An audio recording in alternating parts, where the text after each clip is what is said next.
大家好，欢迎收看《万象奇谈》，我是大象，好久不见。8月2日凌晨10分，深陷舆论漩涡的高雄市知名刺青师刁伯，透过脸书公开回应了发生于2年前自己11个月大的女儿在送至保姆家看护第2日就猝然病发，抢救无效后离世的离奇命案出现的惊天反转。桥头地检署不仅在去世的女婴体内检测出 K 他命反应，更是在当事人刁伯的毛发里检验出同一成分的 K 他命反应，从而做出了不排除女婴因毒品副作用导致在保姆家中摔倒身亡的进一步结论。换句话说，原本被全网同情的悲情受害者的父亲，一夜之间成为有可能是害死亲女的间接凶嫌。消息一出，引爆全民热议的同时，更是有原来众人声讨的恶毒保姆害死无辜女婴，一命还一命的一边倒局面，突然出现了意外反转。众网友在灌爆当事人刁伯 A7、脸书等公众媒体的同时，更是要求曾经帮助过刁伯声讨当事蔡姓保姆的脸书红人凤梨公开道歉，4000人灌爆凤梨脸书，弄轰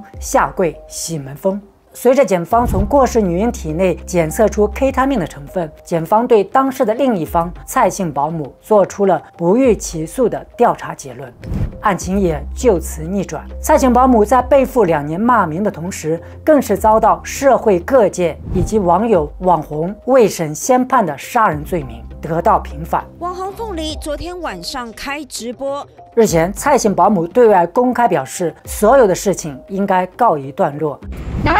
然后就一直在网络上一直说什么我摔小孩什么什么，然后那时候打我那个影片就一直问我怎么摔的，我说我根本就没摔他，我只要说我没摔他，他就揍我，没摔他。那些曾经到他们家门口烧纸钱诅咒他们一家的民众，是否应该还他们一个清白？当初对他们夫妻及其家人霸凌施暴的人，是不是也应该付出相应的代价？这起历时2年，至今仍然还在持续发酵，堪比8点档狗血大剧的高雄11个月大女婴猝死案到底是怎么回事？为何刁伯母亲在送护其女至蔡姓保姆家后不到2日，女婴就离奇过世？2年后，恶毒保姆因何突然逆转，慈父变毒妇，众怒成众奴？鼓励大象马上开始。没摔他就揍我，然后就。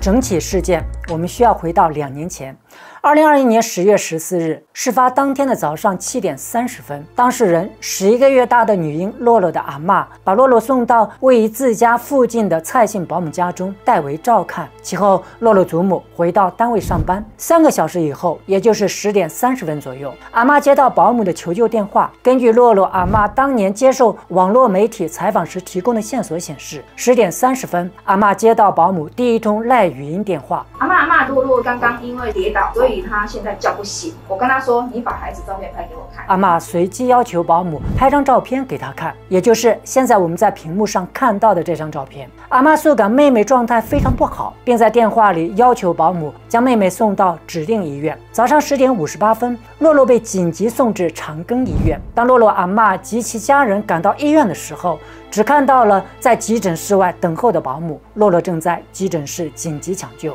后经主治医生证实，洛洛送医时瞳孔已经放大，心跳只剩60，正常儿童的心跳应该是在120到130左右。同时，神经内科的主治医生告诉家属，洛洛现在的状况非常不好，因为脑压一直在升高，脑硬膜下出血，必须马上开刀。救人心切的阿嬷立即签下同意手术通知书，想为洛洛争取尽可能多的时间。接近中午12点的时候，洛洛被推进手术室，经过4个多小时的抢救，接近下午5点的时候，医生通知家属，洛洛脑干严重受损，抢救已然没有必要，建议停止抢救。同时告知家属，洛洛最多活不过3天，甚至很可能24小时之内就会离开。次日凌晨不到1时，洛洛永远离开了深爱她的阿嬷及其家人。根据事后家属拿到的医院出具的洛洛诊断证明书显示，洛洛送医至抢救时，左侧大面积硬脑膜下出血，极度高脑压，并脑水肿及脑疝脱，双侧眼底出血，脑干失能。洛洛离世后，家人非常困惑，洛洛生前到底经历了些什么？为什么送至保姆家后仅3个小时就被送医？送医后的诊断证明也进一步证实了洛洛的伤情并不单纯。主治医生表示，我们没有办法很明确地告诉家属是什么东西造成洛洛这么严重的脑部损伤，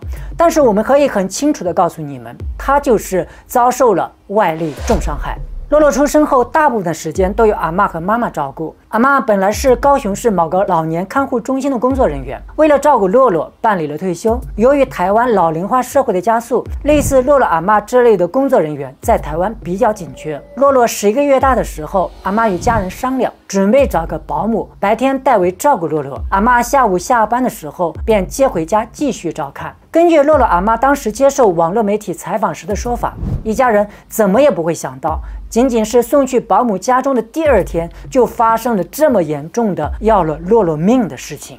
顿感事有蹊跷的洛洛家人要求保姆对洛洛的伤情做出解释，然而保姆对阿嬷和洛洛的爸爸做出的解释前后出现了2个不同的版本。保姆对阿嬷说，当时洛洛在2楼家中围栏里哭闹，保姆把洛洛抱到外面，当时洛洛想要扶什么东西站起来，结果没有扶好，仰面倒在了地上，后脑撞在了地垫上。但保姆对洛洛爸爸所讲的内容却是，他喝奶的时候我抱起来抱在枕头，他喝完奶的时候要我抱，然后我要用力抱在枕头，然后他就比较用力放到枕头，多用力。然后那个另外，洛洛阿嬷发现，事发后洛洛送去蔡姓保姆家时穿着的贴身衣物明显被人更换过。我跟他说赶快打119送医院啊！我就说那你为什么帮他洗澡？怎么知道他帮他洗澡？还是没有，判断是我发现的。因为我当天去的时候的照片里面的衣服，跟他拍照给我的衣服是不一样的。为什么这个时间点你打给我的时候是换过衣服，而且头发是湿的？所以洗澡的原因是什么？后经证实，洛洛出现异状后，保姆第一时间曾给洛洛做过清洗工作，并更换了来时所穿的衣物。洛洛阿嬷对此非常不解，为何事发的第一时间不是尽快送医，而是给洛洛洗澡、更换衣服，并且更换后的衣服去了哪里？至今没有人给出明确的去处。自从洛洛家人到达医院与保姆会面后，保姆就跑得无影无踪，直至洛洛在医院离世，保姆也未露面。洛洛家人对此非常不满。保姆后面虽有解释，之所以离开医院，是因为当时正值疫情期间，医院对陪护的人数有所要求，自己是不得已才离开了医院。但洛洛家人非常不能认同，孩子是在你的看护下出了要命的问题，你却离开医院躲得远远的，于情于理都说不过去。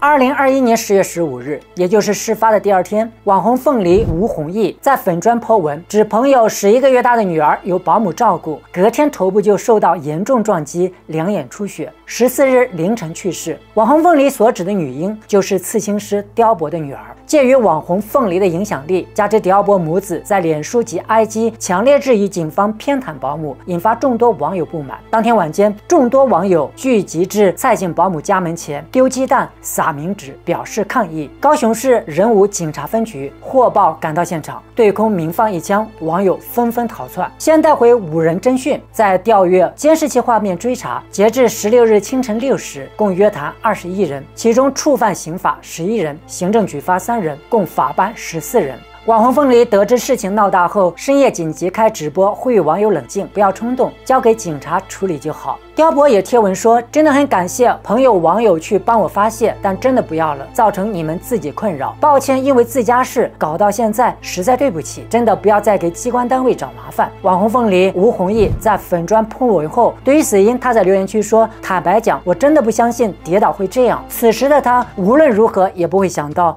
2年后的2023年，事情会出现如此逆转，并为此事埋下翻车隐患。2021年10月15日当天下午，已故女婴的父亲刁伯无法平复丧女之痛，打算前往保姆的家中进行对峙。此时，网红正义哥许毅与其陈姓友人正关心此事，素连同另一位王姓好友一起到达保姆家中。刁伯一时气愤难平，动用私刑甩了保姆2巴掌，还出脚踹倒保姆，甚至出言恐吓。我是坏人，你有种哎！他真的没有种的，你告诉我没有几个人敢惹我，你敢惹我？在网络是一个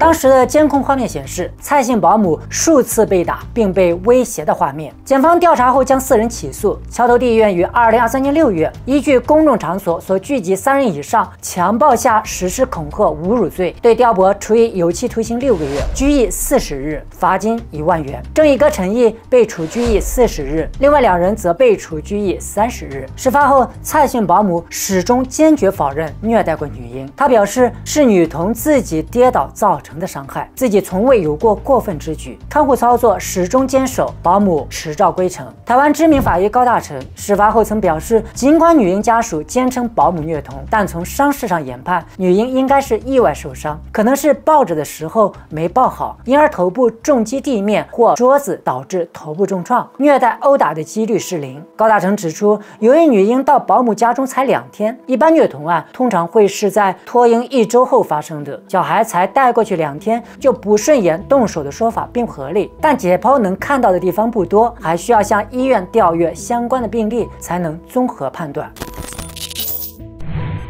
蔡姓保姆及其丈夫背负着虐童的压力，按照洛洛家属的要求，于2021年10月20日到女婴灵堂前被要求下跪谢罪。当时的现场视频显示，蔡姓保姆和丈夫在女婴灵堂遭到家属痛骂，甚至质疑假哭。事发后，高雄市社会局还对此案发出声明，认为此案涉虐行为重大，会以高雄市府的名义向桥头地检署提起独立告诉。此时已经被网友未审先判的2夫妻，他们自己也不会想到事情的发展结果会是如此狗血。桥头地检署历经2年调查，全案出现惊天逆转。检方调查后发现，女婴的头发、血液、胃内容物都检测出 K 他命反应。根据法医研究所报告，女婴可能是从空气吸入了 K 他命烟雾，推测恐因镇静、错觉、肌肉震颤的副作用，在保姆家跌倒撞伤头部。根据检方报告的情况显示，蔡姓保姆与其丈夫未检测出 K 他命反应，反而是女婴的父亲刁伯在案发后立即剃光头发，甚至检方调查后发现，刁伯曾经有与毒贩联系，检方于案发后就裁剪其发，送验后均出现 K 他命反应，回推2个月内有施用情事，因而断定女婴应该是在家中吸入了 K 他命毒烟所致。全案历经2年调查，今时今日，似乎是检方终于还给了蔡姓保姆清白，而当时口口声声说要替女儿讨回公道的父亲，如今却成了调查重点。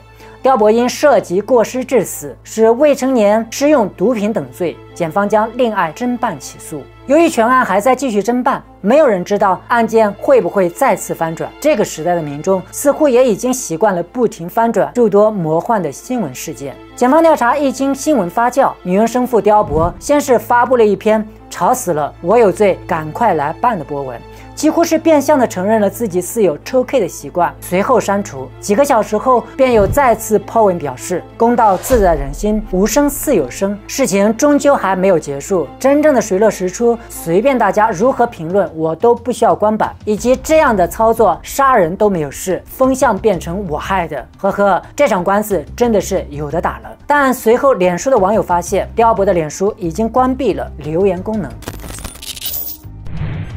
桥头地检署调出 K 他命的消息，经过新闻发酵后，曾经公开支持过刁伯的各路网红不得不在网友的压力下公开致歉。网红凤梨于7月26日发文道歉，声称当时得知孩子走了，心里非常不好受，在我眼里看见的只有难过无助的父亲以及过世的孩子。他说自己当时接到无数的请托，没办法视而不见，因此才选择站出来替刁伯发声。如今案件逆转，他向因此事件受到影响的所有人致歉。最后他表示，一切尊重司法，往后会谨言慎行。博文发布后，累计超过6000人的点赞，4200多个留言，大批网友似乎并不买账，纷纷要求凤梨出面向涉案保姆道歉，有诚意就拿出钱来去赔偿保姆啦。这种作秀道歉有什么意义呢？去跟保姆公开道歉，这2年我都不知道他们俩是怎么过的。你已经害到人家保姆了，请问你什么时候去给人家跪下道歉，外加洗门风？我只想知道怎么去赔偿保姆，最好不要大街打人，小巷道歉。同时，当年与刁伯同去保姆家质问保姆的正义哥许毅，也在直播中强调，2年前自己只是站在门口，就因为聚众被判40天。当时就有在法院请求法官请保姆到场，自己愿意跟他道歉，是他自己不来。道歉可以撤销判决吗？道歉可以节省7万，